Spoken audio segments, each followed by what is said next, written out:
دیا گیا ہے. اور سن بھی ہجرت ہی کی وجہ سے اسلام کا سن جو ہے وہ سن ہجری وہ شروع ہوا ہے. کیوں؟ اس لیے کہ ہجرت ہی اصل میں غلبہ اسلام کا ذریعہ بنی ہے. بظاہر تو یہ ہے وہ جی مکے سے نکال دیے گئے، وہ جی روتے ہوئے جا رہے ہیں، وہ جی فلاں مظلوم، سارا کچھ اپنی جگہ پر، لیکن حقیقت یہ ہے کہ جیسے صلح حدیبیہ کی صلح اسلام کے غلبے کا ذریعہ بنی ہے، بظاہر اگرچہ دب کے ہوئی ہے، اسی طریقے سے ہجرت اصل میں اسلام کی سربلندی کا ذریعہ بنی ہے.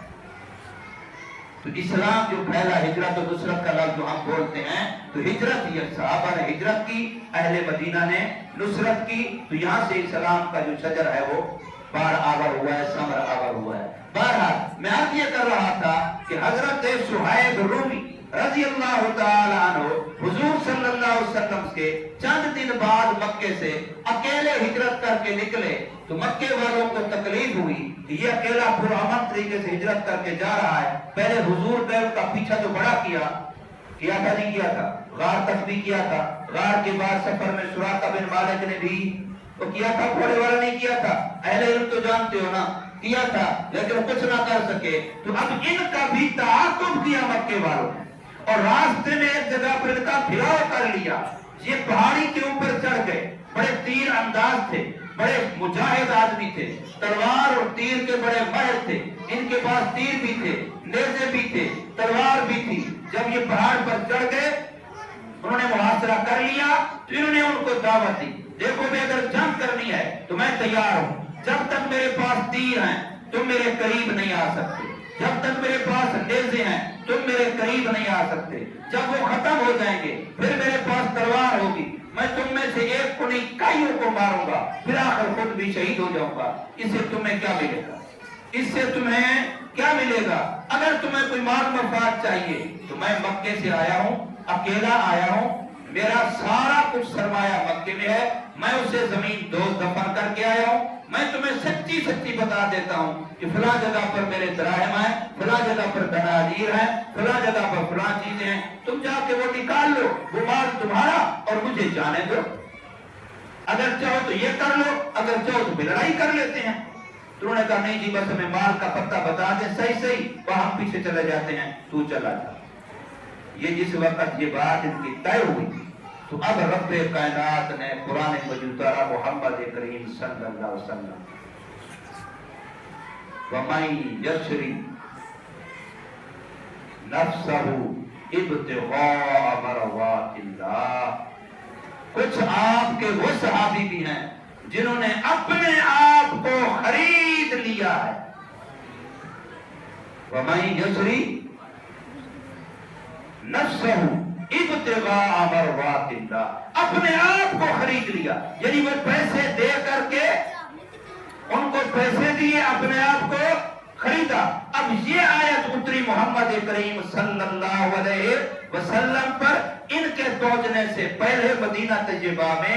اس لیے حضور نے فرمایا اے صہیب تو جو سودا کر کے آیا بڑا سستا کر کے آیا. حضور نے جو دیکھ کے مسکرا کے فرمایا. اب یہ ان کی سیرت میں یہاں ہمیں کیا سبق ہے کہ اگر آپ نے سیرت نبوی کو اپنانا ہے تو پھر ایمان بچانے کے لیے، پھر اپنا ایمان بچانے کے لیے آپ کو جان کی بازی، مال کی بازی، وقت کی بازی، آپ کو یہ ساری قربانیاں دینے کے لیے ذہنی طور پر مکمل قربانی تیار ہونا پڑے گا. ہونا پڑے گا نہیں ہونا پڑے گا؟ یہ دو واقعے میں نے سنا ہے. تیسری بات حضور صلی اللہ علیہ وسلم کے عظمت و شان کے بارے میں سناتا ہوں. دہیا کلبی حضور صلی اللہ علیہ وسلم کے ایک صحابی ہیں، بڑے مشہور ہیں وہ بھی. ان کی شکل میں حضرت جبرائیل علیہ السلام حضور صلی اللہ علیہ وسلم کے پاس وہی لے کے آیا کرتے تھے. حضرت امی عائشہ رضی اللہ تعالی عنہا کی روایت ہے، فرماتی ہیں حضور صلی اللہ علیہ وسلم میرے پاس تشریف فرماتے کہ باہر دیکھا ترکی گھوڑے پر ایک آدمی آیا، سفید کپڑے اور دستار بھی پہنی ہوئی، پگڑی بھی باندھی ہوئی ہے، ترکی یعنی عمدہ نسل کا گھوڑا ہے. اس پر آیا، جو ہی حضور کی نگاہ پڑی صلی اللہ علیہ وسلم، آقا میرے پاس بیٹھے تھے، اٹھ کر کے دوڑ کر کے تیز چل کر کے حضور صلی اللہ علیہ وسلم اس کے پاس گئے، جو بھی بات چیت کی ان سے کی وہ چلے گئے، یہ واپس آ گئے، حضور صلی اللہ علیہ وسلم واپس آئے تو میں نے دیکھا، تو میں نے حضور سے پوچھا یہ دہیا کیا کام کرنے آیا تھا، دہیا کس مقصد کے لیے آیا تھا؟ تو حضور نے فرمایا اچھا تو نے دیکھ لیا؟ کہتے ہیں ہاں جی میں نے دیکھا، وہ دہیا آیا ہوا تھا گھوڑے پر، آپ اس کے پاس گئے؟ پھر حضور نے بتایا اللہ کی بندی یہ دہیا نہیں تھا، یہ حضرت جبریل علیہ السلام تھے جو دہیا کی شکل میں تشریف لائے تھے۔ حضرت دہیا کلبی حضور صلی اللہ علیہ وسلم کا والا نامہ خط مبارک لے کر کے شاہ روم کے پاس جاتے ہیں، عظیم روم کی طرف خط لے کے گئے، وہ خط بڑا مشہور ہے، بخاری شریف کے اندر موجود ہے، پوری لمبی اپنا کتاب العلم کے اندر وہ 11 سوالوں والی حدیث موجود ہے، لمبی ساری۔ وہ مقصود نہیں سنانا، جو بات میں سنانا چاہتا ہوں اس کے نبی صلی اللہ علیہ وسلم کی، کہ میں اور آپ اپنی قسمت پہ ناز کریں، مسلمانوں اپنی قسمت پہ ناز کرو، اپنے آپ کو خود مبارکباد دیا کرو کہ اللہ نے ہمیں کیسے نبی کا امتی بنا دیا ہے، اللہ نے ہمیں کیسے نبی کا امتی بنا دیا ہے، اپنے آپ کو مبارکباد دیا کرو، خوش ہوا کرو اللہ کی نعمت پر کہ اللہ نے آپ کو کتنا نوازا۔ حضرت دہیا کلبی خط لے کر کے گئے، خط والی بات اپنی جگہ پر، اس نے جو سوال جواب کیا اپنی جگہ پر۔ حضرت دہیا فرماتے ہیں، بڑی عجیب بات ہے سننے کی، شاید آپ نے پہلے نہ سنی ہو، میں حوالہ بتا دیتا ہوں، ترجمان السنہ کے اندر یہ حدیث موجود ہے جو میں ابھی سننے لگا۔ ایک موقع حضرت دہیا فرماتے ہیں ایسا آیا کہ ہرقل نے کہا کہ میں اکیلا اس سے 1 to 1 ملاقات کرنا چاہتا ہوں، اس سے حضور صلی اللہ علیہ وسلم کے سفیر جو خط لے کے آیا حضرت دہیا کلبی سے 1 to 1 اکیلا، اس سے ملاقات کون ہے؟ دنیا کی سپر پاور کا بادشاہ ہے۔ میں کہتا ہوں آج بھی ملا اگر ٹھیک ہو جائے، اپنی بات پہ ڈٹ جائے، یہ ٹرپ ورپ کچھ بھی نہیں ہے، یہ قدموں پہ پھریں گے اور یہ ہم سے شکست ہوتا ہے، یہ تمہارے لیے فاتح ہوں گے، مولویوں سے شکست ہوتا ہے الحمدللہ، ہماری دل میں ان کی کوئی وقت نہیں ہے، یہ ہم سے جوتے کھائے ہوئے ہیں افغانستان میں۔ دوبارہ ہرقل نے 1 to 1 ملاقات کی اکیلے کمرے میں، اس سے باتیں کی، کچھ باتیں کرنے کے بعد اٹھا، مجھے کہا آؤ میرے ساتھ، میں گیا ایک اور کمرے میں لے گیا جو بالکل پہلے مکفر اور بند تھا، اس کا دروازہ کھولا، اس کے اندر مجھے لے گیا، میں دیکھتا ہوں سارے کمرے میں چاروں طرف دیواروں کے اوپر تصویریں مورتیاں بنی ہوئی ہیں، یہ تصویریں آج کل تھی ڈیجیٹل تصویریں، وہ مٹی کی پتھروں کی مورتیاں بنی ہوئی ہیں، اس طرح کی تصویریں بنی، پورا کمرہ ایسے بھرا ہوا ہے۔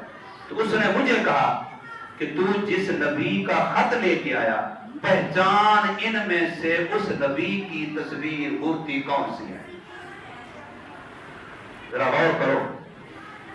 تو کہتے میں دیکھتا میں نے ایک جگہ پر کہا یہ میرے نبی صلی اللہ علیہ وسلم کی، اس نے کہا بالکل یہی ہے، یہی آخری نبی کی شکل و صورت ہے، یہی آخری نبی کی مورتی ہے۔ اب سوال ہے ان کو کیسے پتہ، وہ دیکھا نہیں تھا ہمارے نبی کو، انہوں نے کیسے بنائی؟ اس میں کہہ رہا تھا کہ اپنے آپ کو مبارکباد دو کہ ہمارے نبی صلی اللہ علیہ وسلم کا حلیہ مبارک، آپ کے خط و خال مبارک، آپ کی شکل مبارک، آپ کے رخسار، آپ کے ہونٹ، آپ کی ناک، آپ کے کان، آپ کے ابرو، آپ کی آنکھیں، آپ کی پلکیں، ایک ایک چیز ان کی کتابوں میں اتنی وضاحت کے ساتھ تھی کہ اس سے پڑھ کر کے انہوں نے پوری حضور کی شکل کا حلیہ ڈھانچہ تیار کر دیا۔ ہائے ہائے ہائے، مسلمانوں کتنی عجیب بات ہے، ہمارا نبی صلی اللہ علیہ وسلم جس نے سب سے آخر میں آنا ہے، پہلی کتابوں میں اتنا تعارف ہے، اتنا پہچان ہے، اتنا ریسرچ ہے، اتنا ان کے بارے میں معلومات ہیں کہ ہم دیکھیں بھی۔ آج کل ایسے ہوتا ہے کہ نہیں ہوتا؟ فلاں جگہ پر واقعہ ہوا تو پھر کیا کرتے ہیں، وہ جو بندہ مر گیا فلاں ہو گیا نام، اس کا پھر ایک تصویری خاکہ بناتے نہیں بناتے کہ مجرم کی یہ شکل و صورت، تو کہیں کہیں سے اپنے ماہرین اس بند کے، تو انہوں نے یہ بنائی ہوئی تھی۔ اور پھر صرف اسی پر بس نہیں، اگلی بات یہ بھی اسی کتاب ترجمان السنہ کے اندر موجود ہے.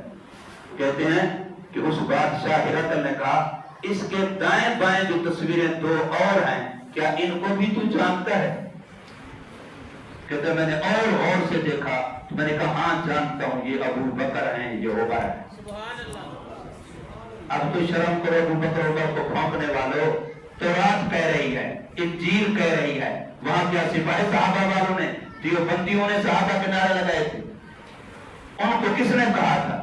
ابو بکر عمر حضور صلی اللہ علیہ وسلم سے نہ تورات میں جدا ہیں، نہ انجیل میں جدا ہیں، نہ زبور میں جدا ہیں، نہ صحائف انبیاء میں جدا ہیں، نہ کلام مجید قرآن میں جدا ہیں، اور نہ حضور کی سیرت و صورت میں جدا ہیں. کون جدا کر سکتا ہے ان کو؟ اس لیے آج بھی حضور کے ساتھ مزار میں ہیں. تو میں نے دیکھا دائیں اور بائیں کہ دائیں طرف ابو بکر صدیق رضی اللہ عنہ کی مورتی بنی ہے اور بائیں طرف حضرت عمر فاروق رضی اللہ تعالی عنہ کی مورتی بنی ہے. ہم اس نبی کے ماننے والے ہیں کہ یہودیوں کے علماء، عیسائیوں کے علماء اور مذہبوں کے جتنے بھی آسمانی مذہب ہیں وہ سب کے سب میرے آقا صلی اللہ علیہ وسلم اور میرے آقا صلی اللہ علیہ وسلم کے غلاموں کے بتہ ہیں. تو ہمیں اس پر مبارکباد اور خوش ہونا چاہیے کہ نہیں ہونا چاہیے؟ آخری بات میں ایک عرض کر رہا ہوں، حضور صلی اللہ علیہ وسلم کی ماننی چاہیے. کیا کرنا چاہیے؟ حضور صلی اللہ علیہ وسلم کی، لیکن میں کہتا ہوں ماننی چاہیے اوروں کو. وہ کہتا ہے ماننی چاہیے اوروں کو، یعنی اپنے آپ کو مستثنا کر کے باقیوں کو ماننی چاہیے. میری خیر ہے، باقیوں کی طرف انگلی جاتی ہے ان کو ماننی چاہیے.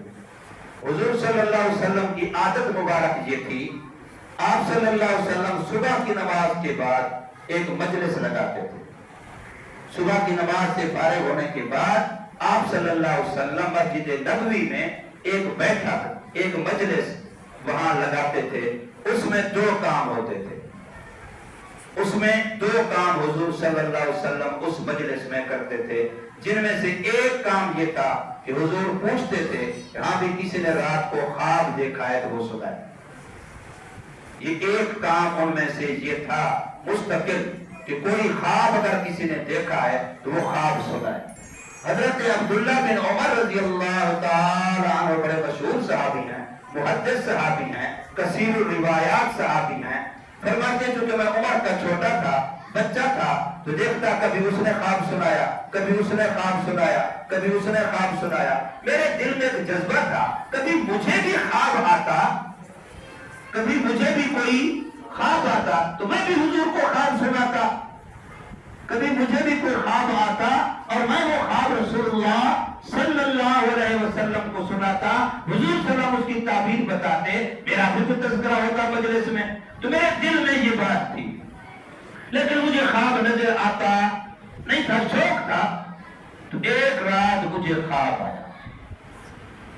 آیا، لیکن خواب کے اندر چونکہ بظاہر میری اپنی خوبی نظر آ رہی تھی، اب مجھے حضور سے پوچھنے بتانے کی کوئی ہمت نہیں ہوتی تھی کہ میں حضور کے سامنے اپنا خواب بیان کروں.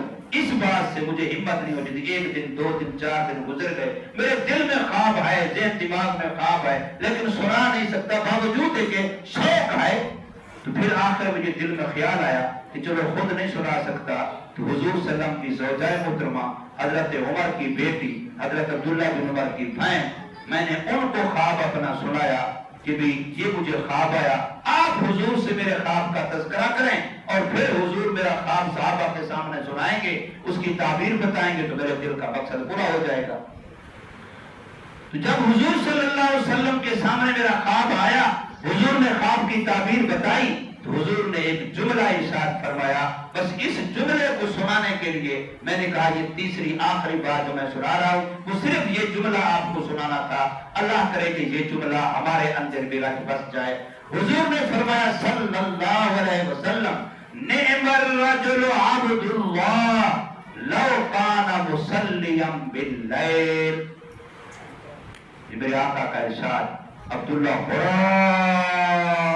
اچھا آدمی ہے، بڑا قابل تعریف ہے، بڑی خوبیوں والا. نعمہ کا جملہ افعال مدح میں سے ہے.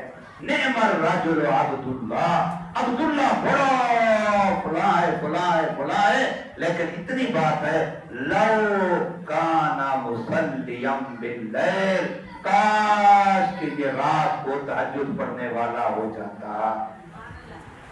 اب حضور نے ان کو تہجد کا حکم نہیں دیا، حکم دیا تہجد پڑھو، حکم نہیں دیا۔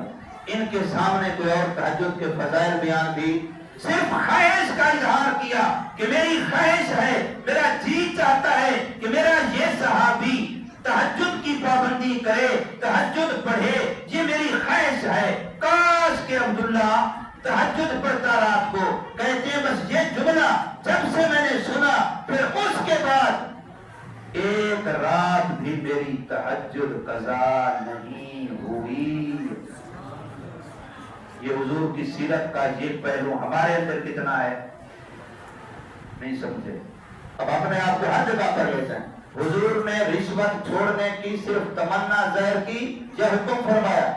حضور نے سود چھوڑنے کی آپ نے حکم فرمایا یا صرف تمنا ظاہر کی؟ حضور نے سچ بولنے کی صرف تمنا ظاہر کی یا حکم فرمایا؟ جھوٹ کو چھوڑنے کا اپنی امت کے ایک ایک بندے کے لیے حکم فرمایا یا صرف تمنا کا اظہار کیا؟ لو تو صرف تمنا کا اظہار تھا، لو کانا۔ اور میں آپ کو بتا دوں، لو جب بھی آپ کو قرآن و حدیث عربی عبارت میں آئے تو یہ فرضی مثال کے لیے ہوتا ہے۔ فرض کر لو کہ ایسا ہوتا، یہ لو آتا اس لیے، لیکن وہاں تمنا، نبی صلی اللہ علیہ وسلم کی چاہت، حضور صلی اللہ علیہ وسلم کے دل کی خواہش، اتنا علم ہوا، صحابی نے زندگی بھر اس کو اپنا عمل والا بنا دیا، معمول بنا دیا، ایک دن بھی دعویٰ نہیں کیا۔ جہاں میرے آقا صلی اللہ علیہ وسلم ایک نہیں کتنی حدیثوں میں ہمیں حکم فرما رہے ہیں، رشوت حرام ہے، سود حرام ہے، دھوکہ حرام ہے، جھوٹ حرام ہے، بہنوں کو تکلیف دینا، ہمسائے کو تکلیف دینا، ماں باپ کو تکلیف دینا، بھلا کرنا، کتنی باتوں میں آقا ہمیں خطاب کر کر کے حکم فرما رہے ہیں، وعیدیں سنا رہے ہیں، منع کر رہے ہیں۔ کیا ہم بھی اس طریقے سے عمل پر کھڑے ہو جاتے ہیں جیسے حضرت عبداللہ بن عمر عمل پر کھڑے ہو گئے؟ ہونا چاہیے کہ نہیں ہونا چاہیے؟ یہ حضور کی سیرت کا سبق اور درس ہمیں ملنا چاہیے کہ نہیں ملنا چاہیے؟ حضور صلی اللہ علیہ وسلم نے صرف تمنا کا اظہار نہیں کیا کہ میرے امتیوں، میرا جی چاہتا ہے، میری تمنا ہے کہ تم مسجدیں بناؤ، تم مسجدیں آباد کرو، تم مسجد کو فلاں کرو، تم مسجد کو فلاں کرو، تم نیک کام میں خرچ کرو، میری تمنا ہے، میرا جی چاہتا ہے، کاش کہ تم یہ کرنے والے بن جاتے، بڑی خوشی ہوتی، بڑا اچھا ہوتا۔ صرف اتنا ہے یا حکم ہے؟ سارے ساتھی، صرف حضور کی خواہش ہے یا حکم ہے؟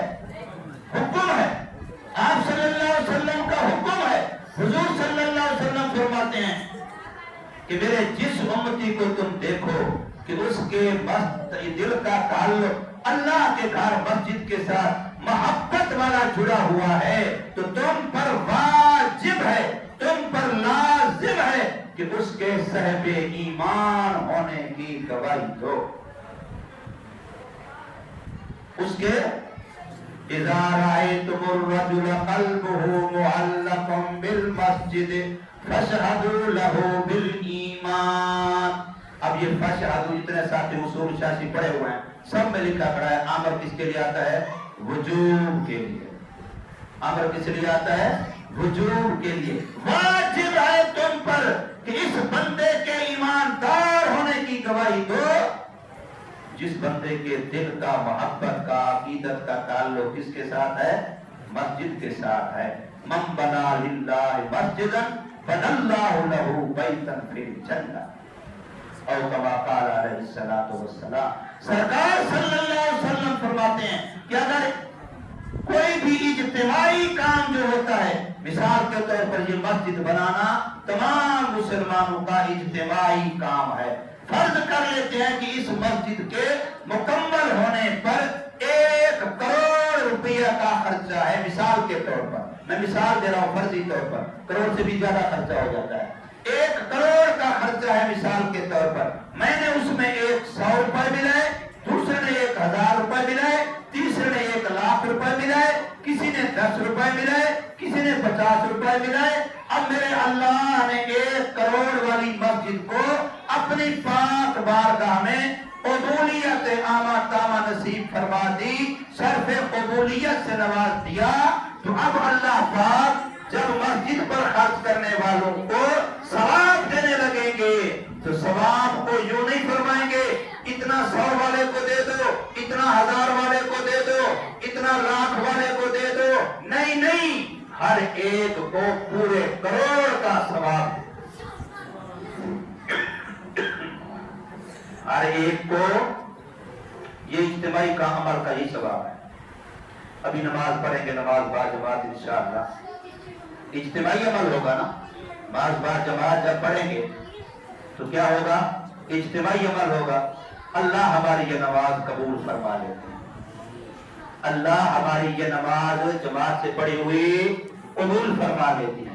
تو اب ایک طریقہ تو یہ ہے کہ ہر نمازی کو اس کی نماز کا پورا ثواب مل گیا، لیکن اجتماعی نماز میں یہ نہیں ہوگا، میں پوری ذمہ داری سے کہہ رہا ہوں۔ کیا ہوگا؟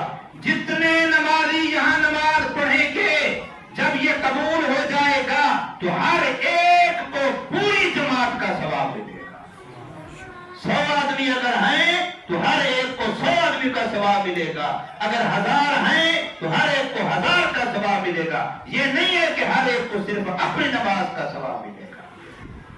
اجتماعی عمل کا یہ معنی ہوتا ہے، اور یہ باقاعدہ حدیث میں آتا ہے ایک جملہ اس طرح کہ اللہ پاک حاجیوں کا حج جس سال قبول فرما لیں، چاہے کسی ایک کی وجہ سے قبول کر لیں، سب کا قبول ہو جائے گا۔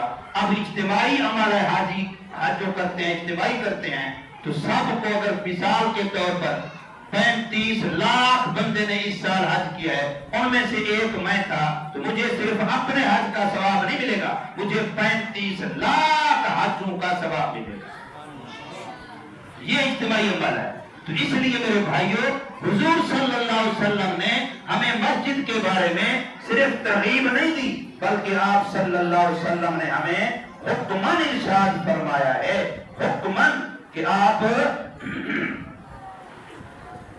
مسجد کی آبادی، مسجد کی تعمیر، مسجد کی ترقی، مسجد کی صفائی، ایک ایک بات کا جو مسجد کے متعلقہ ہے، سرکار صلی اللہ علیہ وسلم کی طرف سے اپنے امتیوں کو باقاعدہ ترغیب دی گئی، ان کے فضائل بتلائے گئے، اس کا اجر و ثواب بتلایا گیا اور اس کا حکم دیا گیا ہے۔ حضرت ابو ہریرہ رضی اللہ تعالیٰ عنہ مسجد میں جھاڑو دے رہے ہیں، گرد و غبار، کچا پڑتا، کچی مسجد بھی تھی، مٹی پڑی ہوئی جسم پر، حضور سامنے تشریف لے آتے ہیں تو آپ فرماتے ہیں ابو ہریرہ ادھر آ جا، میرے ساتھ معانقہ کر لے۔ لوگ نبی کی زیارت کو ترستے ہیں، وہ نبی سینے سے لگا رہا ہے۔ نبی فرماتے ہیں خود کہ آ جاؤ، میرے سے جب بھی پہن لو، میرے سے جب بھی ڈال لو، مجھے معانقہ کر لو، میرے سے سینے سے لگ جاؤ میرے۔ حضرت برا کہتے ہیں کیونکہ میری مٹی لگی ہوئی تھی، میں مٹی کو جھاڑتا جا رہا ہوں، قریب ہوتا جا رہا ہوں، جھاڑتا جا رہا ہوں، قریب ہوتا جا رہا ہوں۔ جب میں قریب کیا تو مٹی میں نے جھاڑ دی، تو حضور نے کہا ابو ہریرہ میں نے تجھے تیری وجہ سے نہیں، اس مٹی کی وجہ سے بلایا۔ یہ جو مسجد کی مٹی تیرے اوپر پڑی ہوئی تھی نا صفائی والی، میں نے اس کی وجہ سے تجھے بلایا تھا، تو مٹی کو جھاڑ رہا ہے۔ یہ مٹی اتنی قابل ہے کہ جسم کے جس حصے پر پڑ گئی اس پر جہنم کی آگ تو دور کی بات ہے، جہنم کا دھواں بھی حرام ہے، جہنم کا دھواں بھی اس پر حرام ہے۔ تو اب آپ غور کریں، ذرا دیکھیں اس چیز کو کہ مسجد کے لیے ہمیں کتنا ہی ضروری۔ ابھی دیکھیں یہ دروازوں کے اوپر یہ جگہ خالی کریے، یہ جگہ، یہ جگہ، یہ 3 جگہ ہیں جہاں مول سے فرما رہے تھے کہ 30,000 کا خرچہ ہے، وہ 10,000 کا یہ، 10,000 کا یہ، 10,000 کا یہ۔ تو کوئی ساتھی اگر 30,000 سارا دے دے تو کوئی مسئلہ نہیں ہے، ہم اپنا ایک واش روم بناتے ہیں، 30,000 زیادہ لگ جاتا ہے، اور ہر کوئی اپنا خود بنا لیتا ہے، گھر میں نہیں بناتا، چندہ کرتا ہے اس کے لیے، خود بنا لیتا ہے نا، تو اس کی اتنی کا ہمت کر لے، ایک ساتھی کوئی یا 2-3 ساتھی مل جائیں کہ بھی یہ جو یہاں سردیاں آ رہی ہیں، پچھلے پرلے کئی سردیاں گزری، اب بھی سردیاں آ رہی ہیں، تو یہاں شیشے لگ جائیں گے، تو مسجد کا کام ہو جائے گا، نمازی بچے جو پڑھتے ہیں وہ سردی سے محفوظ ہو جائیں گے۔ تو انشاءاللہ ہمارے لیے، ہمارے آباء و اجداد کے لیے، مرحومین و مرحومات کے لیے بہت بڑا صدقہ جاریہ ہو جائے گا۔ تو سارے ساتھی اس کے لیے دعا بھی فرمائیں اور اپنی حسب توفیق دعا بھی فرمائیں۔ دعا بھی کریں لیکن صرف دعا پر نہ ٹالیں، ساتھ ساتھ اپنی حسب توفیق اس کے لیے دعا بھی کریں۔ بہت سارے ساتھی ایسے ہوتے ہیں کہ خود ان کو اگرچہ صلاحیت نہیں ہوتی، استعداد نہیں ہوتی مالی طور پر، لیکن ان کے آگے تعلقات ہوتے ہیں، وہ دوسرے کو بتاتے ہیں تو اللہ اس کے دل میں ڈال دیتا ہے۔ میں نے کئی مرتبہ سے سنایا ہو، مجھے ایک دفعہ کراچی میں جب میں پڑھتا تھا سفر کے دوران، بائی پاس ہے حیدرآباد کا بڑا مشہور، وہاں بسیں اکثر اسٹاپ کرتی ہیں، تو وہاں بسوں کے اوپر ایک بابا جی آ جاتا ہے، وہ مسجد کے لیے چندہ کرتا ہے۔ اس نے خود بتایا اس وقت کہ میں تقریباً 20 کے 21 مسجدیں بنا چکا ہوں۔ خود غریب بنتا ہے لیکن اس طرح لوگوں کو ترغیب دے دے کر کے 20-21 مسجدیں میں الحمدللہ کمپلیٹ کروا چکا ہوں، بنوا چکا ہوں۔ اس لیے میں جملات کر رہا ہوں کہ اگر ہم نے خود ہمیں استعداد صلاحیت نہیں تو آگے دوسروں کو بتائیں گے ہم۔ جب ہم دلالت کرنے سے میں آپ سے کہہ رہا ہوں، آپ میں سے کوئی ساتھی کرے گا، جتنا ثواب اس کو ملے گا مجھے بھی ملے گا۔ اس طریقے سے آپ اگر آگے کہیں گے تو جتنا ثواب اس ساتھی کو ملے گا جو آپ کی ترغیب کی وجہ سے مسجد کا کام کرے گا، تو اتنا ثواب انشاءاللہ آپ کو بھی ملے گا۔ اللہ تبارک و تعالی ہم سب کو ان باتوں پر عمل کرنے کی توفیق عطا فرمائے۔ میں نے حضور صلی اللہ علیہ وسلم کی سیرت کے بارے میں تھوڑا سا آپ کی توجہ دلائی ہے، صحابہ کرام رضوان اللہ اجمعین کے چند واقعات سنائے ہیں۔ امید ہے کہ ساتھیوں کو بات سمجھ میں آئی ہوگی۔ اللہ مجھے بھی اور آپ سب کو بھی عمل کرنے کی توفیق عطا فرمائے اور پھر دوسروں تک دین کی بات پہنچانے کی بھی توفیق عطا فرمائے۔ اللہ پاک ہمارے مولانا شاہ احمد نعمانی صاحب کے اس ادارے میں، مسجد میں دن دگنی رات چگنی برکتیں عطا فرمائے، قبولیت عامہ اور تامہ نصیب فرمائے۔